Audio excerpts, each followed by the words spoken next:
We started yesterday on the great journey of Savitri as a book of revelations. The mother has said it's the revelation of the Supreme. And the very first revelation, which is almost like a reversal of our view, our spiritual self-view so far, is the significance that Aurobindo gives to earth. Earth as a symbol of greatest divine possibilities, something that could happen nowhere else. It is the scene of a great drama, and it's very interesting because so far, at least in the recent times, whatever we read or hear from convincing voices of spiritual stature and religious minds is to abandon earth.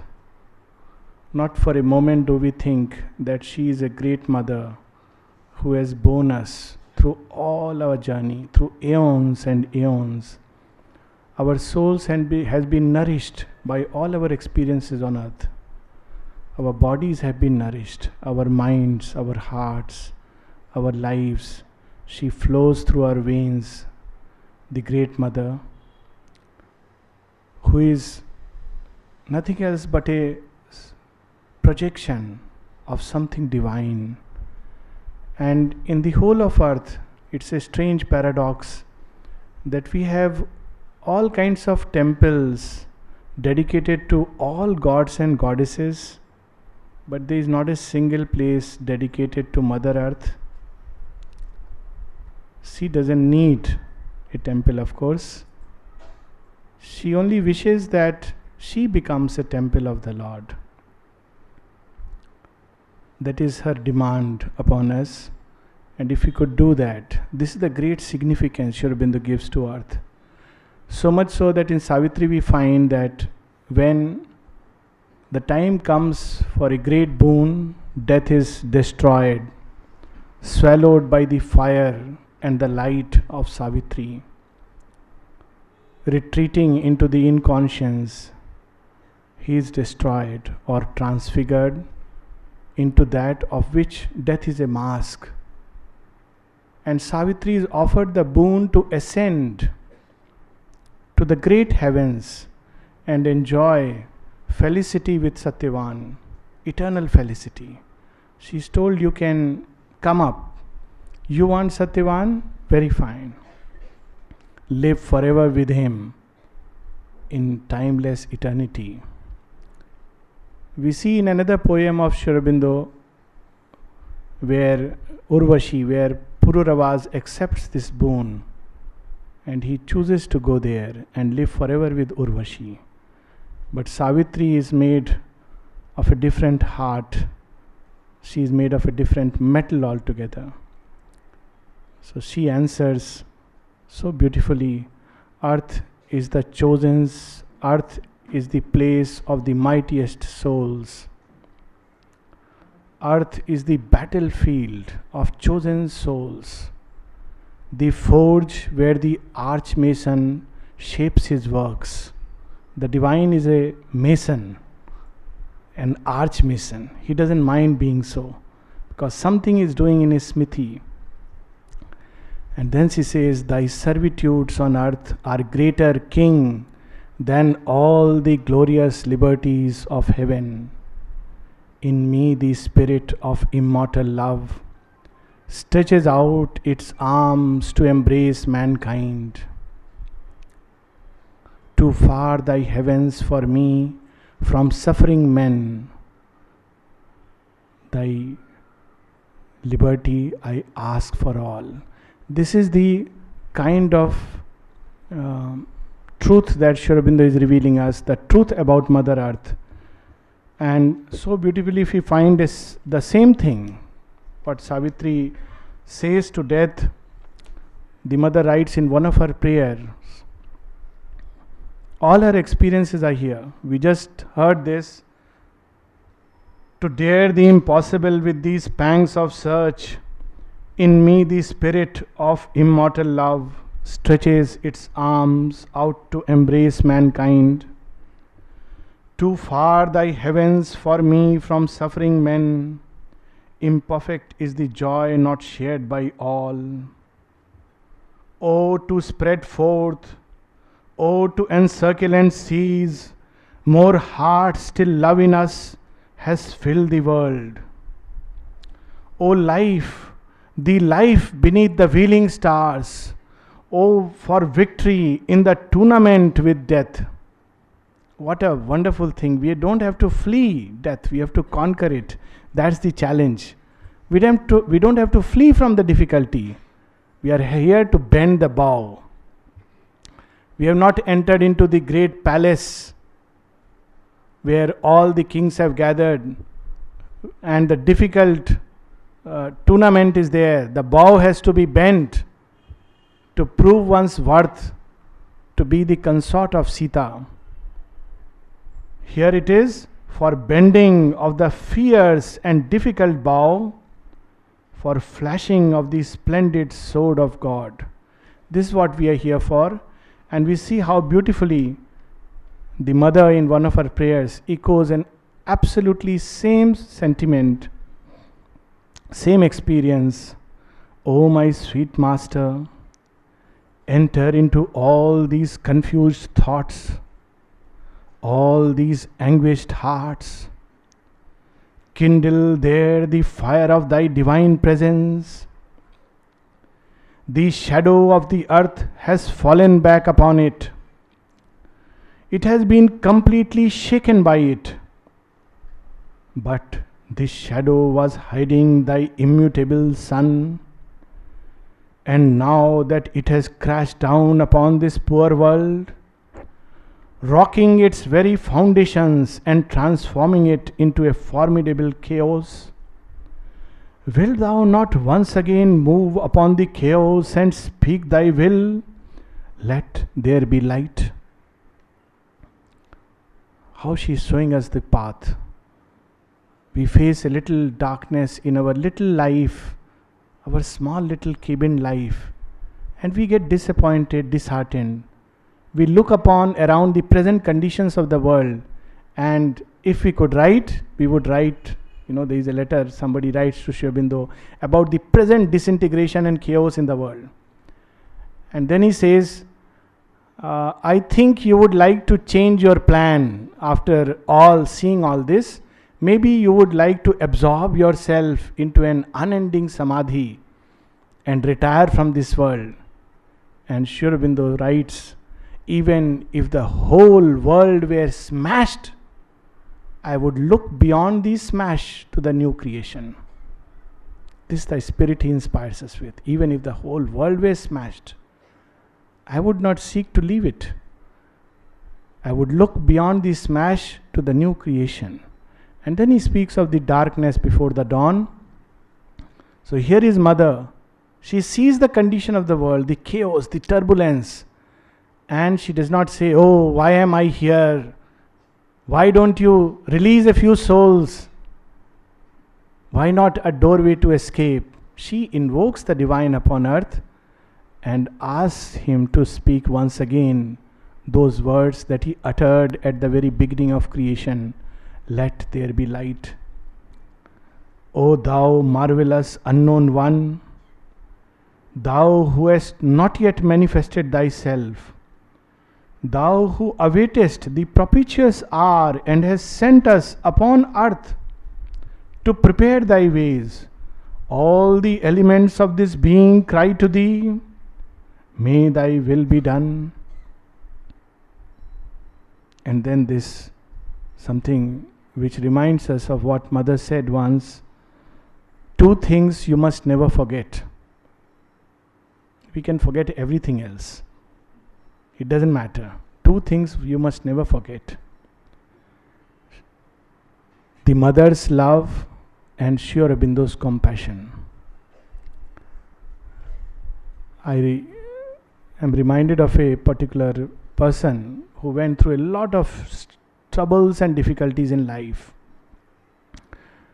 from drug addiction to malignancies, and the child had gone through. He had met the mother when he was young, in adolescence. After going through all this, he finally came back, full circle. And his father asked him, "How did you come back? What is it that brought you back?" He says, "I remembered what mother told me when I left." He says, "What is it that mother told you?" She told me that, remember that the mother loves you. What a simple thing. She didn't say you should discipline yourself, you better check yourself and go, none of those words. Remember, the mother loves you. Here is her love.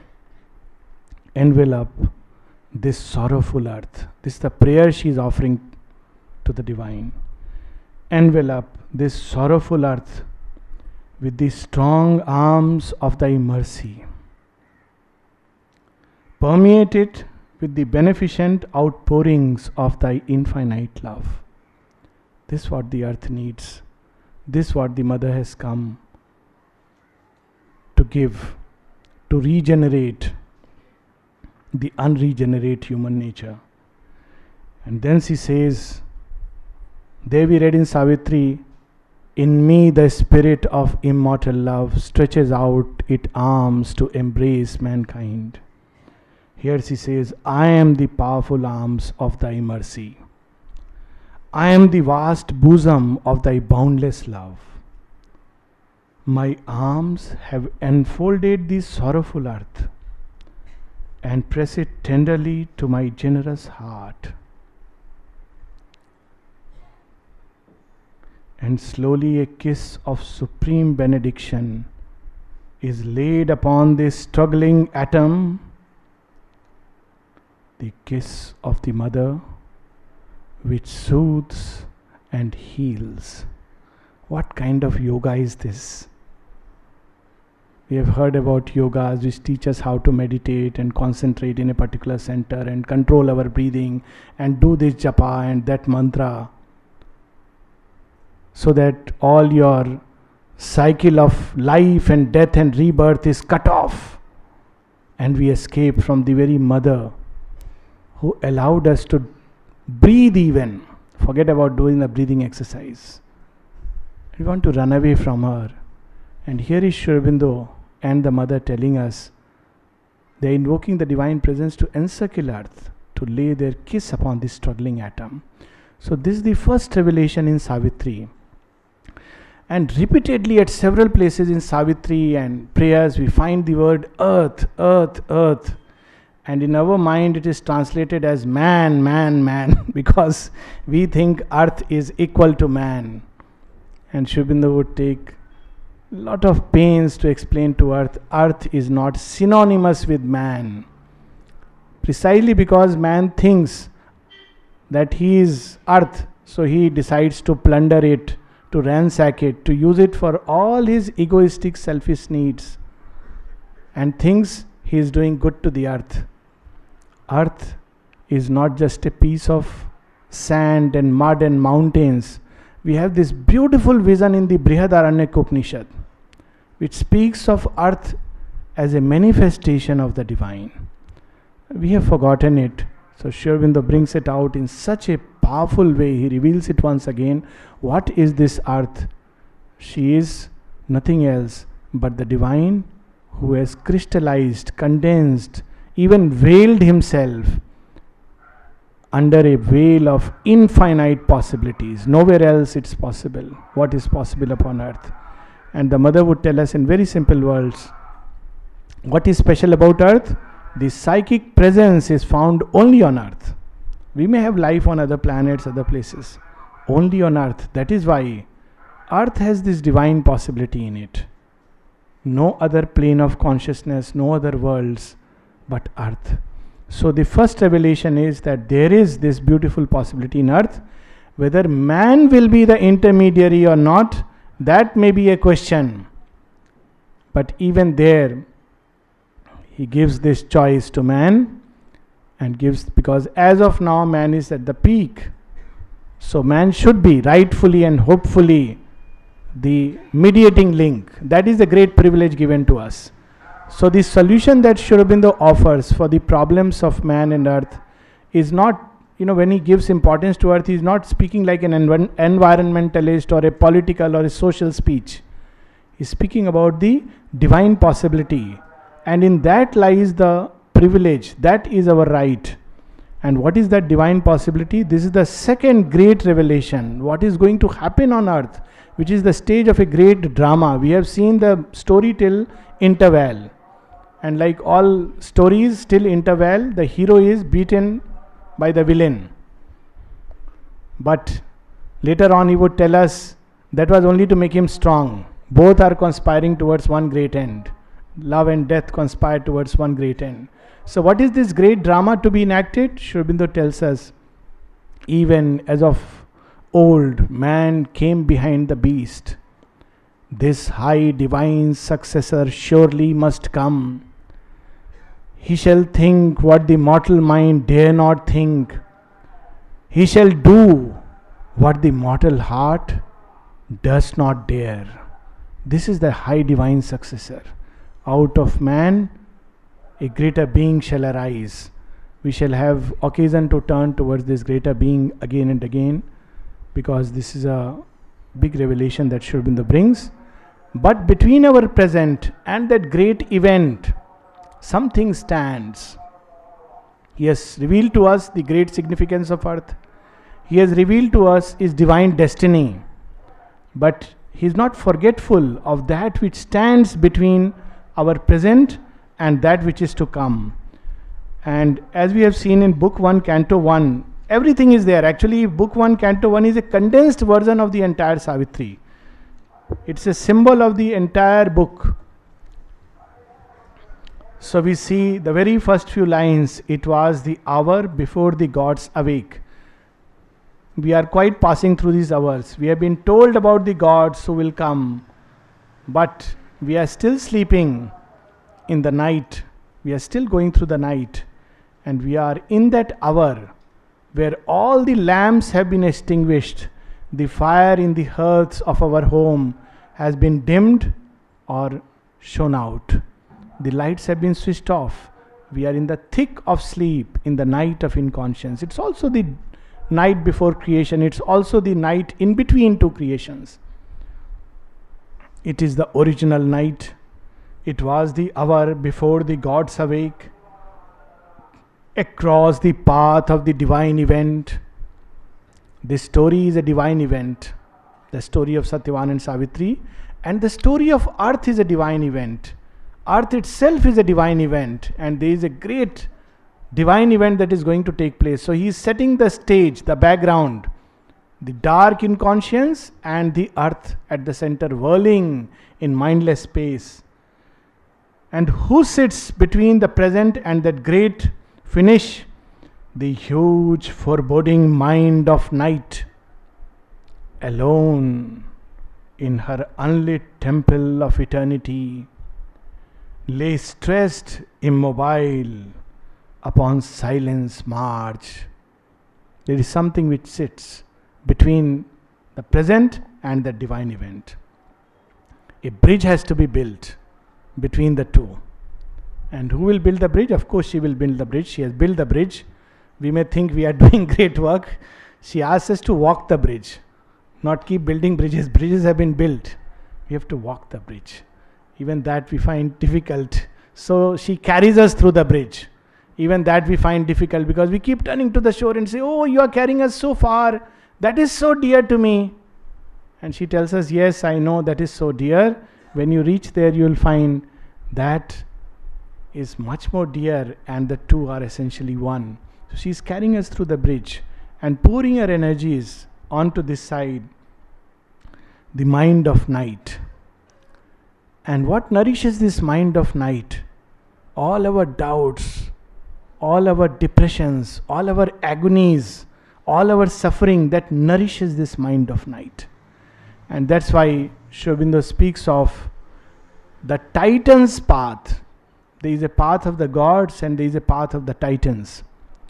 It's very interesting that in one of the Puranic legends, the two watchkeepers of God Vishnu, Jai and Vijay, they become very haughty and very arrogant. This is the difficulty if you are very close to God. The first thing that hits you is pride. God has kept me close, I must be a chosen one. So I will decide who will pass and who will not pass. So these fellows, and God is his own way. So one day, these two gatekeepers are sitting very close to God Vishnu. They think we are God Vishnu, we will decide who will go near God. And lands there Rishi Bhrigu. And he wants to go in, and they say, where is your pass? Show us your pass. So he says, I am sorry, you are asking pass from me. You don't know, I am so close to him. I am always feel his presence all the time in my heart. This is, no, don't tell me all that presence and all that. Show me in hard black and white. So Bhrigu, after all, is a seer. He puts them aside and walks inside, and in the process curses them. Thou who livest by suspicion and fear, standing at the gates of the Lord, may thou enter into those worlds. Bhrigu walks inside. They are shaken. So they go inside and say, Lord, who was this man? We tried to stop him. So Vishnu says, you are fools actually. I don't know, you have so many years been with me, but you have not learned even this much discrimination. How to know which person actually has that light inside and who doesn't have? You can't see that? Are you so blind? Anyways, you had done this once to Lakshmi also, stopped her on the way and asked for the gate pass. Even if divine comes, you will ask this way. So I think it's okay for you to have a tenure in the darker worlds. I can't, he is a great sage. I can't undo what he has uttered. But Lord, please have mercy. Okay, I give you a choice. If you follow the path of the Titans, in 3 lives thou shalt come back to me. And if you follow the path of the gods, it takes you 7 lives. These fellows are real fools. Not only they lack sight, they lack a heart. So they say, I want to come back quickly. 3 lives. Okay, go back. So they become the 3 demon kings.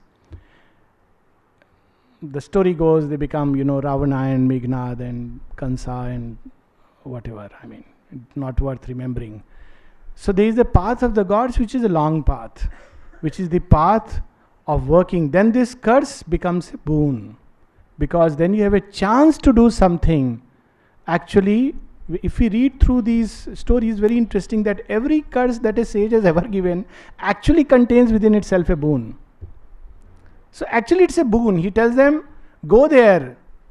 Something you can do there which you cannot do here. Something you can realize which you cannot realize here.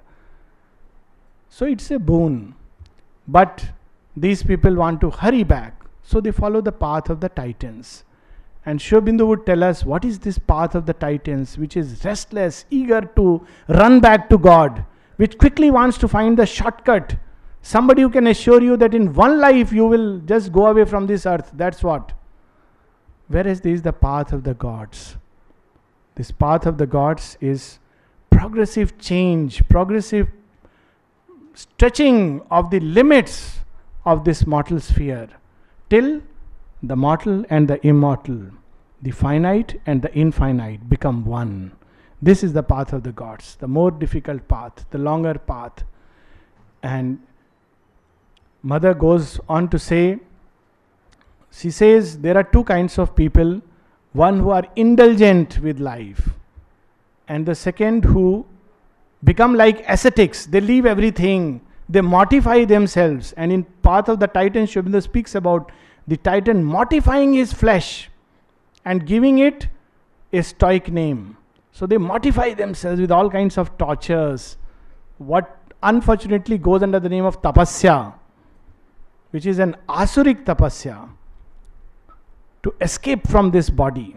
as if it's a prison. So they do this kind of thing. And mother says, these are two approaches people have had towards earthly life. And she says, for me, both are same. The ascetic who runs away from the difficulty is no better than one who is indulgent into it. But then she says something still more revealing, which is there in the Ishopanishad. She said, personally, I would prefer the former one because he has hope of change. It's much more difficult to change the other type because he lives in a formidable shell of spiritual ego. I am an ascetic. Even if the divine comes and tells him to eat something, he'll say, no, I am an ascetic.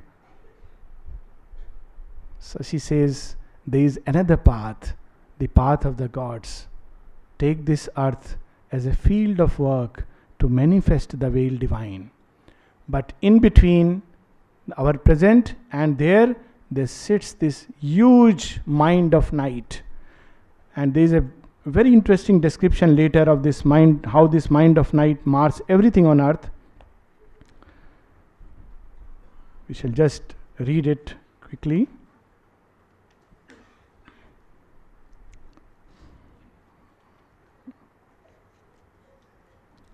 Just a little passage in the glory and the fall of life.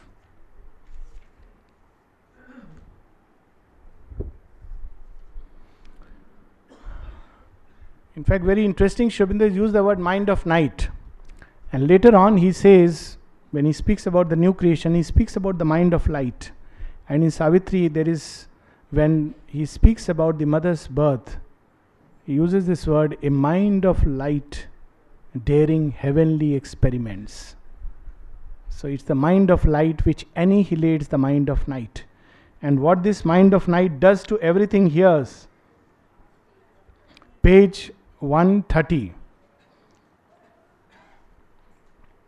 And what purpose it serves? That's the beauty, that even this mind of night is not without the purpose.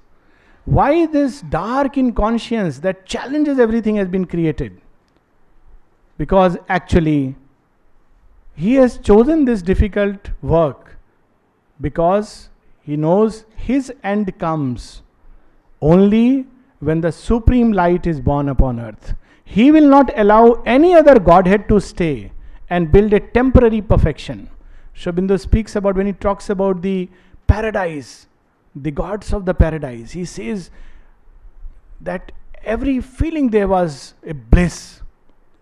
But then he says, even this must be left behind because we have to go further.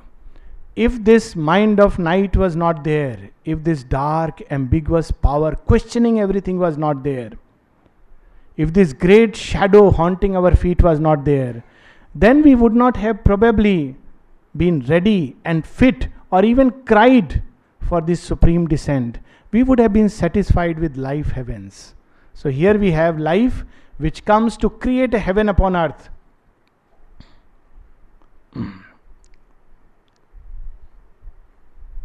This is somewhere in the 5th or 6th line.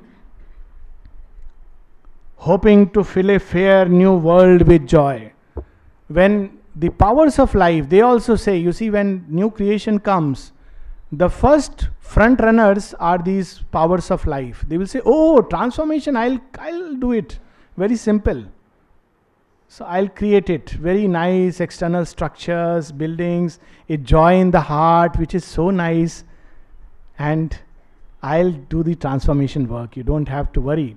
Why talk about supramental? In 2 days you will see the golden light. I'll teach you a technique, and in your vision you will see the golden light. And that is the supramental. I can bring it down, establish it upon earth. And Aurobindo took so much pains that it requires utmost purity inside, utmost readiness, preparedness, strength to bear that. So here is life that comes from the higher planes and seeks to create heaven here on earth. Here too the gracious great-winged angel poured her splendor and her swiftness and her bliss, hoping to fill a fair new world with joy. And this imitates the greater truth. As comes a goddess to a mortal's breast, and fills his days with her celestial clasp, she stooped to make her home in transient shapes. When we are touched with this wave of life, something which comes from the higher spheres, we feel uplifted. We feel, at last we have found the divine touch. But actually it is the divine touch shadowed through the front of life. In matter's womb she cast the immortal's fire. In the unfeeling vast woke thought and hope, smote with her charm and beauty flesh and nerve, and forced delight on earth's insensible frame. Alive and clad with trees and herbs and flowers, earth's great brown body smiled towards the skies. Azure replied to azure in the sea's laugh. New sentient creatures filled the unseen depths. Life's glory and swiftness ran in the beauty of beasts. Man dared and thought and met with his soul the world. So this much it created, and creation was going on so beautifully up till this point of early man, who is still one with instinct with this force of life, which touches him from the higher spheres and gives him hope, gives him beauty and wonder and joy, and fills this earth with green smiling flowers and beauty of the beast. But then something happens. But while the magic breath was on its way, before her gifts could reach out, prisoned hearts, a dark, ambiguous presence questioned all. Something rose from the depths of man, something rose from the bowels of the earth, something came up as fumes to sully the sweetness of life. It questioned everything, and man began to think. A dark, ambiguous presence questioned all. The secret will that robes itself with night. Night is the robe of a secret will. Here is another revelation. What is darkness? There is no original darkness. It's a self-concealment of light. And that is why in Book 1, Canto 1, he says, and darkness slipped like a failing robe from the reclining body of a god. This cloak, it's a cloak in which hides the one. When darkness was dense and covered within darkness, he was seated within it, immense and alone. This secret will that robes itself with night and offers to spirit the ordeal of the flesh, imposed a mystic mask of death and pain. In turn now in the slow and suffering years, sojourns the winged and wonderful wayfarer, and can no more recall her happier state. We cannot go back to that state when mind was not yet developed. Mother speaks about it. Mind has come, and in a way it has been a great spoilsport. But it came because we had to go from a state of early unconscious bliss to something which goes beyond the mind, to a self-conscious rapture of the infinite. So we must pass through this narrow isthmus of the mediating mind. And this is the difficulty and the challenge. But must obey the inert, inconscious law. Now with this mind, we have become followers of the inconscient. In early man, when thinking mind was not developed, and thankfully there were no doctors, no lawyers, hopefully no priests, no policemen, and there were lesser problems. Now comes all these people to help and save, but they only increase the problems. Policeman increases the crime rate, lawyers increase the disputes, priests increase the distance between man and God, and doctors multiply the diseases. So this is the effect of this mind. But it must do that, no? It must try all its means. I will do it. What Sri Aurobindo is saying, he's sitting in a room, what does he know the problems? I will do humanitarian work. I am going to distribute blankets and feed the poor. This is real work. To be in the midst of leprosy patients and rub their wounds. What are these people sitting with, they are wearing nice dresses and clothes and they talk about yoga and divine. If you are really a yogi, you should not be playing tennis. Somebody asked this question. It was so silly and strange. Only human mind can ask this question. There's a picture of the mother playing tennis. And someone asked, do you people call God? God playing tennis? God should sit with a begging bowl on the street. That is what we want gods to do. And we should be the rich and mighty who would dole out cash to God and say, here we are, O God, thou art the poor and the ignorant one. This is our image of God. But why not? God is mighty. He plays with this earth in the tournament with death. Why shouldn't he play tennis and play football? There's a nice picture of the mother when the first time football was being played. On one side, Nolnida is there and the mother has put her feet on the football. That is truly divine. That he can do everything literally. He is everywhere in all things, as much in a game of football. And that is how Sri Aurobindo describes God in his small little poem. He speaks of God and he says, O thou who pervadest all the worlds below. There is no darkness which is an eternal hell. Everywhere thou art there. O thou who pervadest all the worlds below, yet sittest above. Not like us, we pervade the worlds below, but we don't know about the sitting above. Yet sittest above. Master of all who work and rule and know. Servant of love. Sri Aurobindo is not a philosopher. He is a great lover of mankind, great lover of earth. And he responds much more to love. Here he is saying, what is the definition of God? Master of all, who work and rule and know. Servant of love.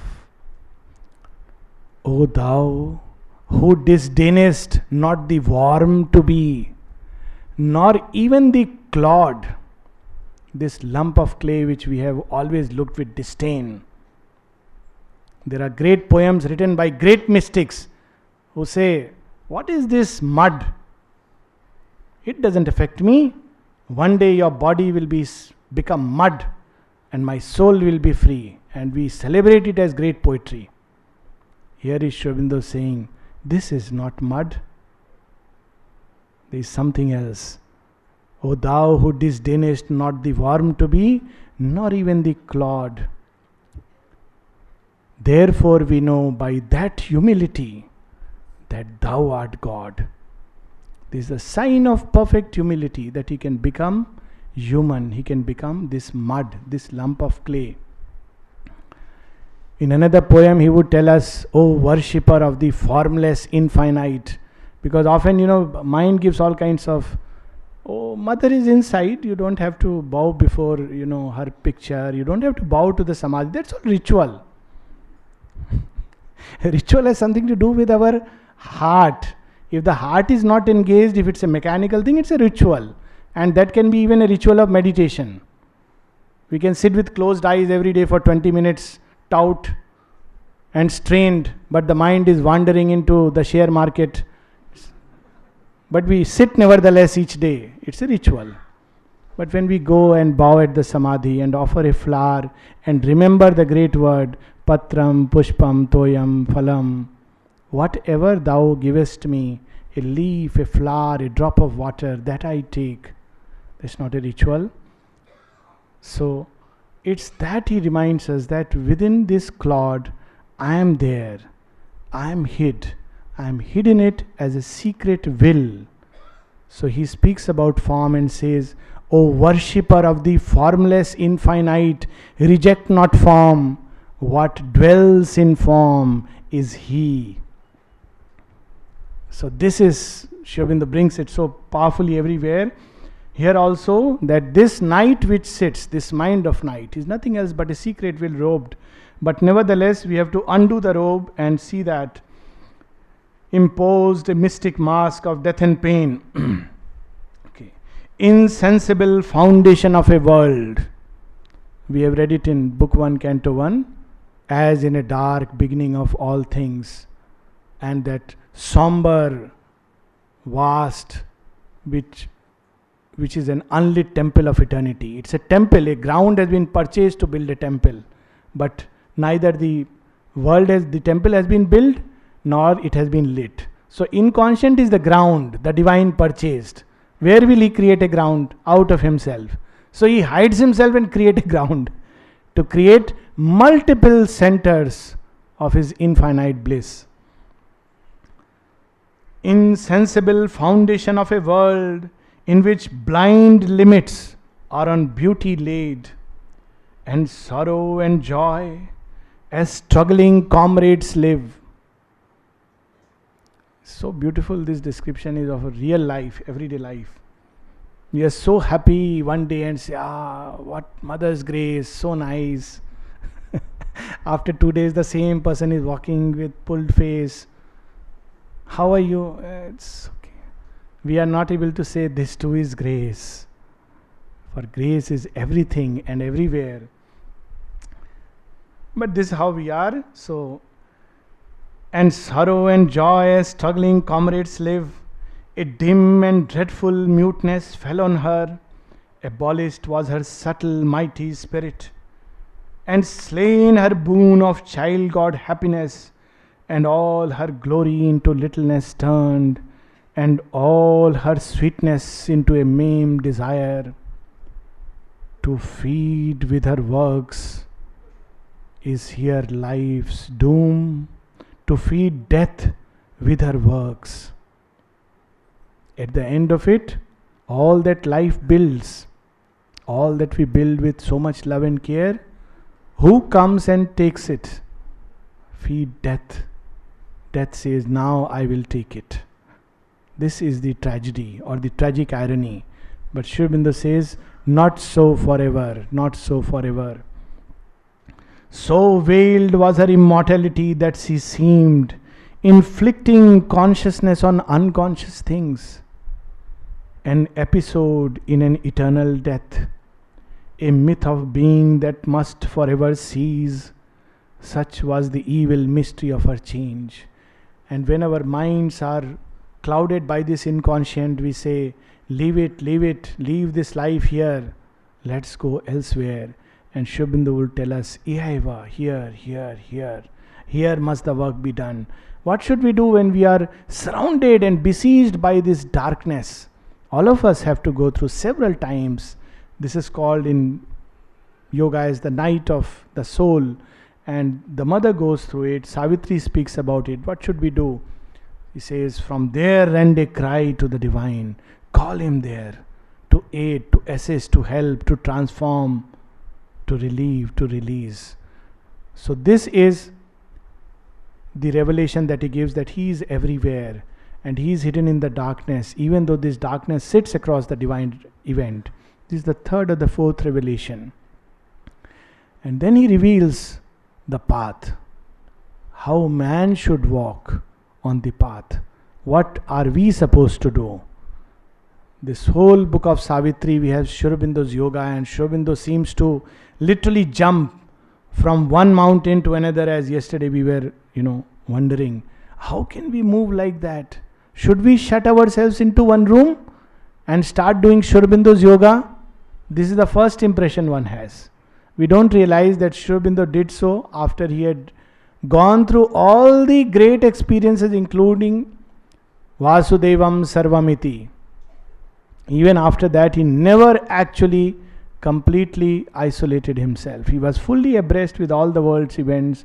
He was acting without hands and feet. So that is how he was pouring all his energies, and of course the mother who was playing tennis with all of, amidst all of us. So what should man do? So that is the revelation of Savitri. It gives the path that man must undertake. And that path which man has to undertake comes in the book of Yoga. That's the only book which is termed as the book of Yoga. And what man has to do, what we have to do to walk that path is revealed in that book of Yoga.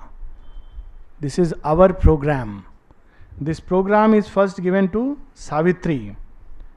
Now that program we'll see, but before we'll see how Savitri does this yoga for man. Page 488. And that is why we find very interesting that before the mother physically comes permanently in Pondicherry, of course we have in Sri Aurobindo's writings the mention of the psychic being, it's there in the Arya, but the whole yoga looks something very vast, very difficult, almost impossible for the human being. It's very beautiful.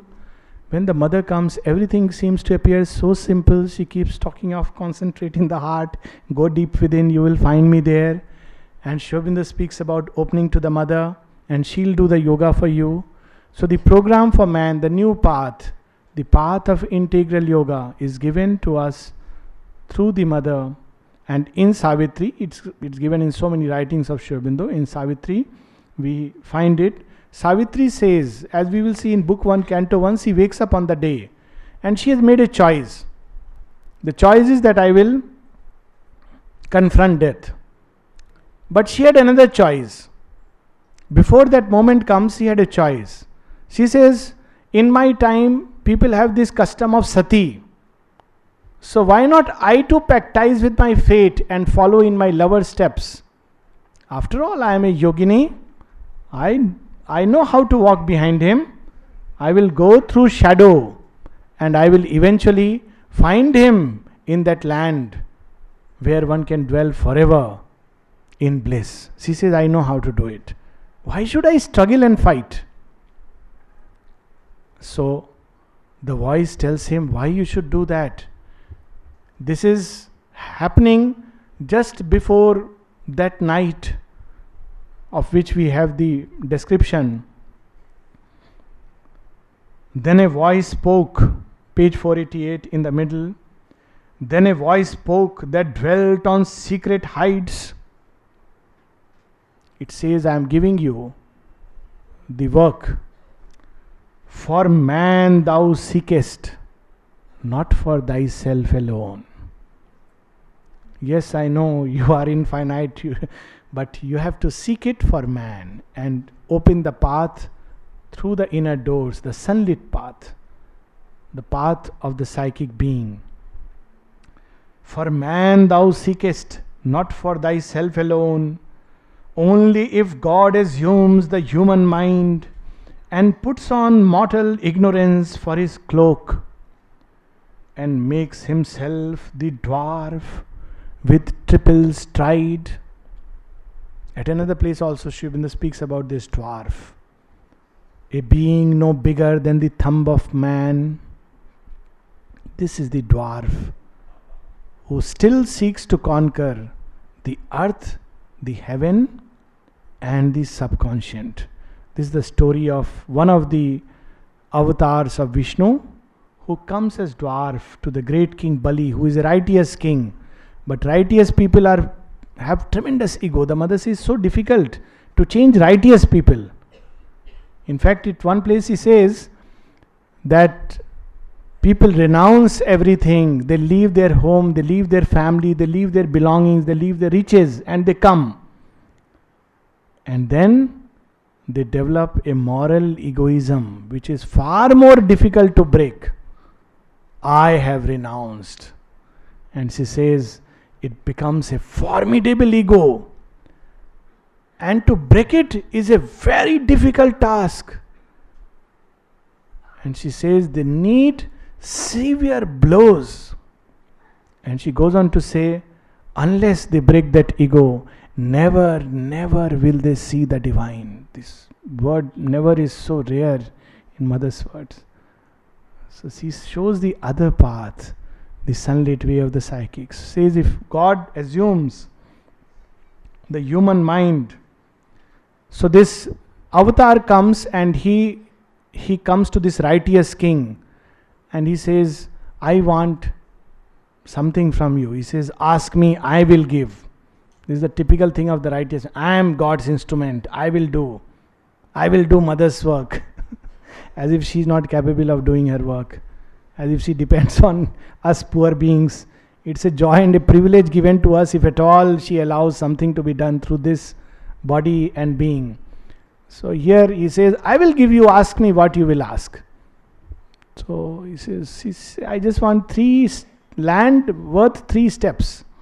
3 strides of land. Oh, that's very simple. I have a huge kingdom. I have a kingdom. Take whatever you want. So, oh, you have a kingdom? Okay. 3 steps. First stride, he covers the earth. Gone your kingdom. What shall I do? Second stride, it covers the heavens. Sir, where do I keep my third stride? Bali knows now that his end has come, the end of his ego. So he puts his head and says, on this. This is the problem. Please place your third step on this. It's this psychic being which comes and softens the ego, brings in a divine humility, and puts us ego, makes it sink into the subconscious dusk.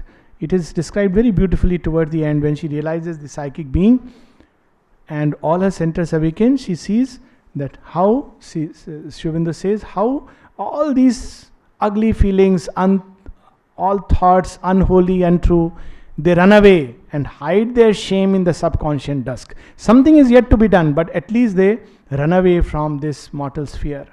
So he says, and makes himself with the dwarf with triple stride. Can he help man to grow into the God? As man disguised the cosmic greatness works and finds the mystic inaccessible gate and opens the immortal's golden door, man, human, follows in God's human steps. Both are looking like human. So there are people who say, oh, she looks like us more or less. We also have 2 eyes. Divine also is having 2 eyes. We can also think. He also has thought. We also write. Aurobindo has also written. We also have 2 hands, 2 feet. Okay. We need not follow him. We also can realize. After all, Aurobindo is also a human being who has realized the divine. So we can also realize the divine. We don't have to follow him or surrender to the mother. After all, we are also the same. We fail to see what a voice of ego is calling within us. To what great adventure. Aurobindo will not say no. He will say, please go ahead. He is not interested in pulling, catching. Please go ahead, try your head against the wall of night. So here he is telling us, yes, both look like human. But don't be deceived by appearances. Man, human, follows in God's human steps. So this is the program she will reveal for us. Accepting his darkness, thou must bring to him light. Accepting his sorrow, thou must bring to him bliss. In matter's body find thy heaven-born soul. This is the work. So in Savitri, this inner path is revealed. All the experiences as we go within, all the difficulties, all the things that happen to us, all the psychological movements, even the minutest movements. It's amazing. When we read the 3 triple soul forces, the entry into the inner countries, everything is there. Not a single thought that arises in us is not mentioned there in its essence. And we can literally see that, oh, this is coming from, the echo is speaking to us, the shadow is speaking to us, oh, this is coming from the realm of light, oh, this is where the urge is born, this is how I must go within. We shall end with what that path is and take on from there tomorrow with the other revelation that the divine becomes human. But right now, what is this path? 476.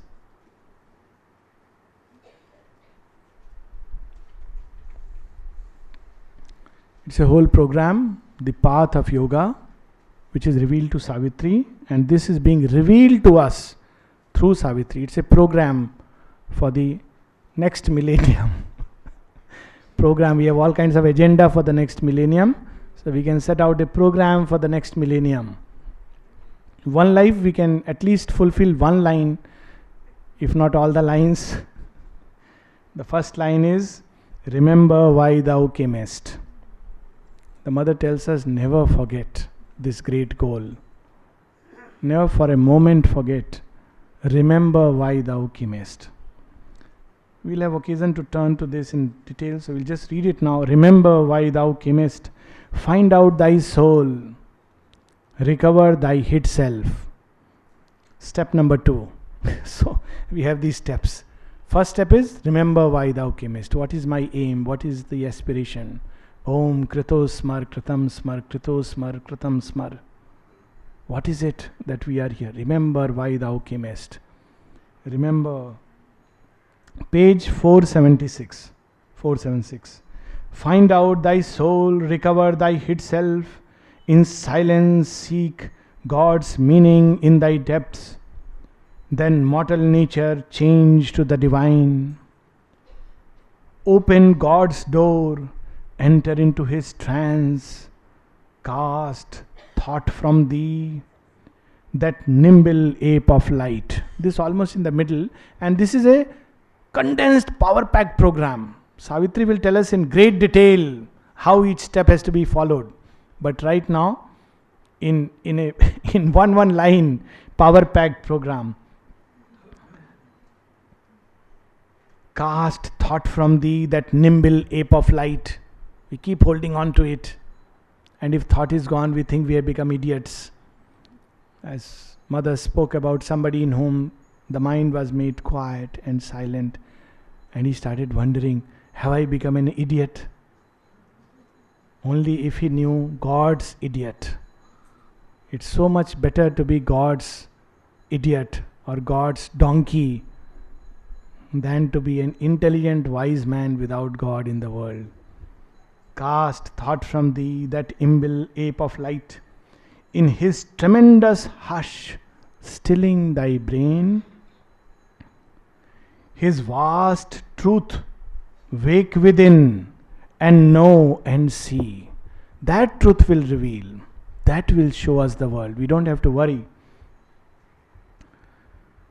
In the enormous emptiness, cast from the sense that veils thy spirit sight. In the enormous emptiness of thy mind, thou shalt see the Eternal's body in the world. In the world. Know him in every voice heard by thy soul. When our minds hear, we don't hear God's voice. We hear our friend and our foe's voice. Oh, he is the person, he is giving me this advice. Does he know what he is saying? But seldom we pause and think, maybe God wants to speak to us through this, whom I call as my foeman. Thou know him in every voice heard by thy soul. In the world's contacts meet his single touch. All things shall hold thee into his embrace. Conquer thy heart's throbs. Let thy heart beat in God.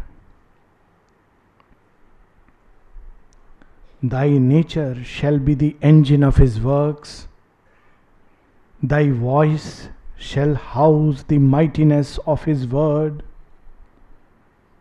then shalt thou harbor my foes and conquer death.